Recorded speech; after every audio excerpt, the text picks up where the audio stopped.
There once was a giant so large that he could carry the sky on his back. The sky and the land had two children, the day and the night. The day was strong and energetic, so he could carry himself. The night, however, was frail and weak, so she could not, and it became the giant's duty to bring the night. Every evening, he'd carry her across the land, and as they walked, the night would sing songs of times gone by, of people, of spirits, the good, the bad, and everything in between. Sometimes, she'd hum an unfamiliar tune and giggle to herself as he questioned her about its meaning. In time, their friendship grew into love. Every day he'd wait for her at the edge of the sea, and they'd go on their walk, and then he would return her to the great spirit of the ocean, her grandmother. One day, the night did not come. This made the giant worried, so he dipped his head into the sea and began to search. After a while, he saw the faint glow of the stars in her hair. He stuck his hand in and pulled her out. She looked weaker than usual and began to cry. "What's wrong?" the giant asked. The night stared at him in silence with tears pouring down her face. "I'm dying," she said. This made the giant worried. "Is there anything we can do?" he asked. She hesitantly answered, "My grandmother told me a way, but it would mean that my spirit would no longer be tied to the land. And I want to die here with you." She looked so weak that the giant did not want to argue with her, and he let her stay with him.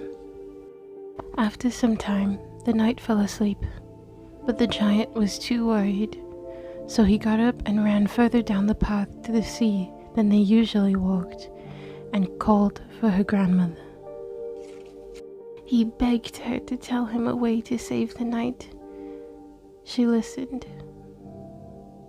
"Make her eat this," she said as she gave him a pearl. "This will make her a great sky spirit, and she will live, but you will no longer be able to meet, and her feet will no longer be tied to the land." The giant thought carefully. It was worth it. He rushed to where she slept and carefully placed the pearl in her mouth. When the night finally awoke, she found herself on the giant's back, traveling along their usual path. She began to kick, scream, and cry because she knew what he had done. Her body began to glow, and she started to float away. The giant held her hands as tightly as he could, for as long as he could, until finally she slipped out of his fingers. Higher and higher, she began to float. The ground never seemed so close before.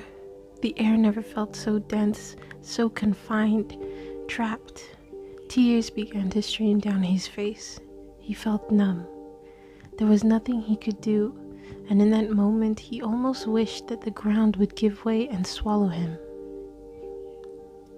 In defeat, he let his legs collapse, and as he fell to the floor, the whole earth shook.